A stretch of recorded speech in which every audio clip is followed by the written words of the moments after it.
ప్రధానిగా నరేంద్ర మోదీ కేంద్రంలో మూడవసారి బాధ్యతలు చేపట్టి 100 రోజులు పూర్తయ్యాయి. ఈ నేపథ్యంలో ప్రధానమంత్రి నరేంద్ర మోదీకి శుభాకాంక్షలతో పాటు మోదీ 3.0 సర్కారుపై అభినందనలు వెల్లువెత్తుతున్నాయి.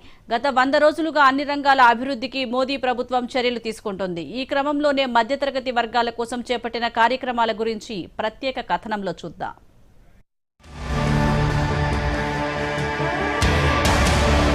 ప్రధానమంత్రి నరేంద్ర మోదీ కేంద్రంలో మూడోసారి అధికారంలోకి వచ్చి ఈ నెల 17 నాటికి 100 రోజులు పూర్తయ్యాయి. మోడీ 3.0 ప్రభుత్వం మొదటి 100 రోజులు వికసిత్ భారత్ 2047కి సంబంధించిన కీలక కార్యక్రమాలపై దృష్టి సారించింది. ఈ క్రమంలో పేద మధ్యతరగతి సంక్షేమానికి ప్రత్యేక దృష్టి పెట్టి చర్యలు తీసుకుంది. ఆధునిక మౌలిక సౌకర్యాల కల్పన ద్వారా మధ్యతరగతి వర్గాలకు మరిన్ని ఉద్యోగ అవకాశాల కల్పన భారత్ నేడు సాక్షిగా నిలుస్తోందని ప్రధాని నరేంద్ర మోదీ వ్యాఖ్యానించారు. మూడోసారి అధికారంలోకి వచ్చాక ప్రధాని మోదీ పోటీ పరీక్షల ప్రశ్నాపత్రాల లీకేజీని అరికట్టడానికి, నియామకాల్లో పారదర్శకతను పెంపొందించడానికి పబ్లిక్ పరీక్షల చట్టం ప్రవేశపెట్టారు.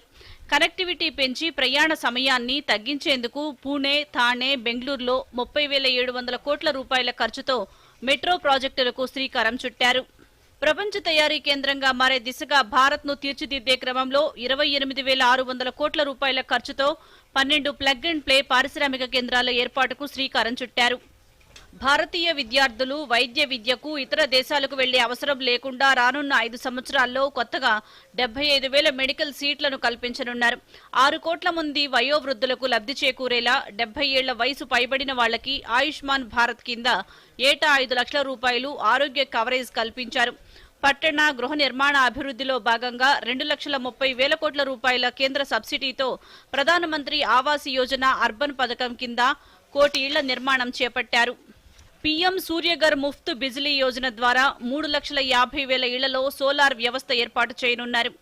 ఔత్సాహిక పారిశ్రామికవేత్తలకు చేయూతనిచ్చేలా ముద్రా రుణాల పరిమితి 10 లక్షల రూపాయల నుంచి 20 లక్షలకు పెంచారు. మధ్యతరగతికి ఉపశమనం కలిగించేలా బంగారం, వెండిపై 6%, ప్లాటినంపై 6.4% కస్టమ్స్ డ్యూటీ తగ్గించారు. పర్యావరణ హితమైన రవాణా వ్యవస్థ ఏర్పాటుకు పీఎం ఈ బస్ సేవా పేమెంట్ సెక్యూరిటీ మెకానిజం పీఎస్ఎం కింద 3,400 కోట్లతో ఈ బస్సులు కొనుగోలు చేయనున్నారు.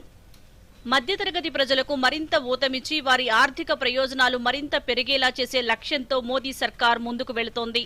Bureau report, Doordarshan news.